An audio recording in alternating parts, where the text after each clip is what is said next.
puasa supaya malamnya membiasakan diri sholat tahajud.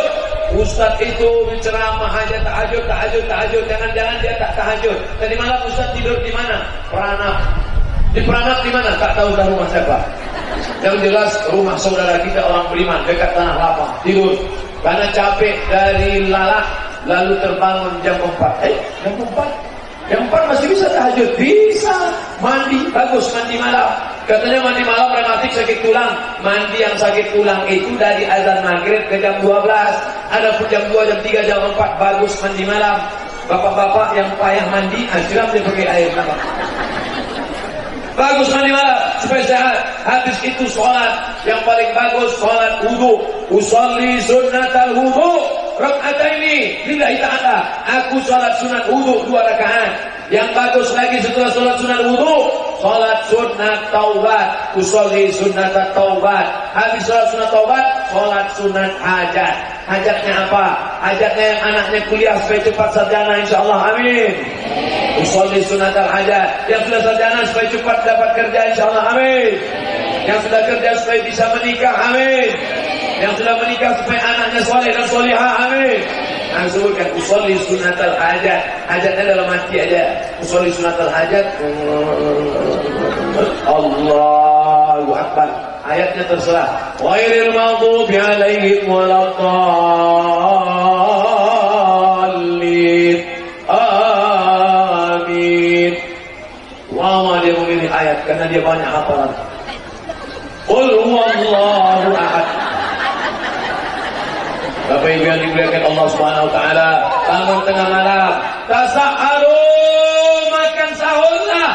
Tasahharu, makan sahurlah. Fa inna fis sahuri barakah, karena dalam sahur ada barakah. Banyak ibu-ibu tak mau makan sahur. Ibu tak makan sahur takut gemuk. Akhirnya minum air 1 gelas. Nanti bukanya makan 3 piring. Sama aja. Makan itu tidak membuat orang gemuk. Silakan makan banyak-banyak tak gemuk. Mana contohnya? Ini contoh. Dia tadi makan sama Pak Bupati, semua saya makan. Tak pernah saya nahan makan. Saya kalau ceramah diundang ditanya sama orang, Ustaz sudah ada pantangan? Sudah Pak. Apa pantangannya? 1. Apa pantangan? Pantang loke abi. Apa yang dimuliakan Allah Subhanahu wa taala, yang salah itu bukan makanannya, yang salah itu adalah pola makannya. Makan tak apa-apa, kulu, makanlah, wasrabu, minumlah, wala tusrifu, jangan berlebih-lebih. Ini makan sampai 4 kali tambung. Ini khususnya berapa kilometer? Induk dari segala penyakit adalah makanan. Maka berpikir sikit, makan banyak, pikir sikit. Sikit-sikit tidur, sikit-sikit tidur. Nabi itu tidurnya sikit, umatnya sikit tidur. Nabi Muhammad itu makannya sikit, umatnya sikit-sikit makan. Sikit-sikit makan. Menjelang sholat tarawih ke tarawih pun sempatnya makan. Subhana malikil mahmud, subhana malikil mawjud. Bapak Ibu yang dimuliakan Allah Subhanahu wa taala, yang kelima adalah mengendalikan hawa nafsu dengan tetap ibadah di waktu malam. Itulah 5 yang dapat saya sampaikan.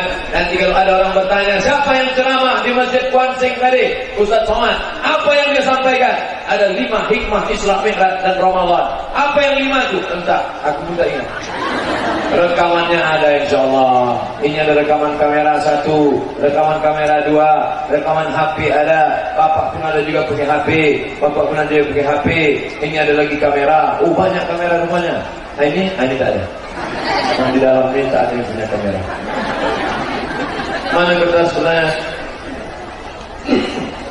Banyak pula. Bagi wanita lebih dianjurkan sholat di rumah, tapi sholat di masjid pahala berkali lipat. Jadi bagaimana pendapat Ustaz?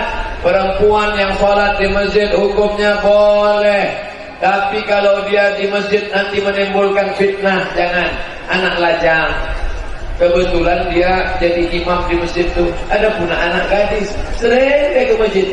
Nah ini menimbulkan fitnah.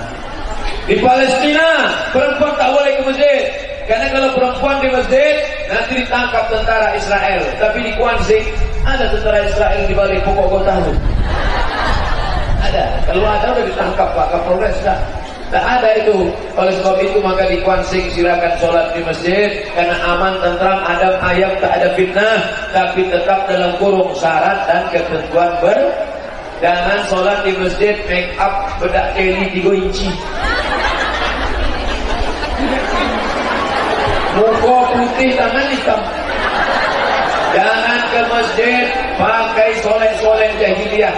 Jangan ke masjid pakai pakaian-pakaian yang menor norak. Selama dia baik, maka insya Allah baik tabah. Saya orang tua Pak Ustaz. Orang tua kami sudah lama meninggal, harta warisan ada, tapi sampai sekarang belum dibagi. Karena ada di sini kalau harta warisan diberikan kepada anak perempuan lebih banyak. Kapan sebenarnya harta warisan dibagi? Dalam waktu yang secepat-cepatnya. Jangan sampai kita makan harta orang haram. Berapa lama kau nikmati haram? Di akhirat merasakan azabnya. Sebiji beras kau makan haram, faman ya'mal misqala dzarratin khairan yarah. Tak sanggup kita begitu meninggal bagi langsung. Setelah itu barulah kita selamat daripada makan haram. 2. Seperti apa pembagian harta warisan itu Pak Ustaz? Ini nampaknya ibu-ibu tak sabar mau dapat warisan berapa. Walakum nisfu ma taraka azwajukum illam yakul lahunna walad. Hai laki-laki, kau dapat setengah harta istrimu kalau istrimu tak punya anak. Kebetulan ibu PNS, duitnya banyak, duit ibu 1 miliar. Meninggal ibu tak ada anak, maka bapak dapat setengah. Berarti bapak dapat 500 juta Pak. Banyak tuh Pak. Bisa untuk nikah lagi. Fa in kana lahunna waladun, kalau ibu punya anak, falahunna rubu'u, suami dapat seperempat. 1 miliar duit ibu, bapak dapat berapa? 250 juta. Banyak juga tuh Pak. Yang 750 lagi kemana? Dibagikanlah kepada ahli waris ibu yang lain, emak ibu, bapak ibu, anak-anak. Lidzakari mithlu hadzil unsayain. Laki-laki dapat 2 kali bagian dari bagian. Laki-laki dapat 2 kali bagian perempuan. Yang tak paham datang ke pesantren Syafaatul Rasul. Amin tak tanya bagaimana pembagian saya ini. Pak Ustaz, tolong bagikan harta suami saya. Suaminya udah meninggal, masih ada di rumah. Cuma saya penasarannya berapa jatah saya. Apa boleh harta warisan dijadikan harta tua yang tidak boleh dijual dan tidak dibagi-bagi? Ini namanya harato tinggi.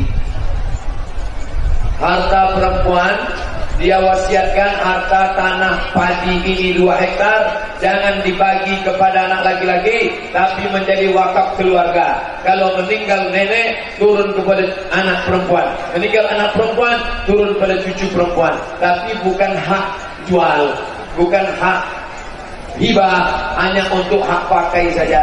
Supaya apa? Supaya anak perempuan jangan sampai susah. Itu namanya wakaf keluarga. Boleh, apa pula salahnya? Ini saya kasih 5 hektar tanah padi, meninggal nanti akan diwakafkan lagi turun kepada, itu namanya wakaf zuriat.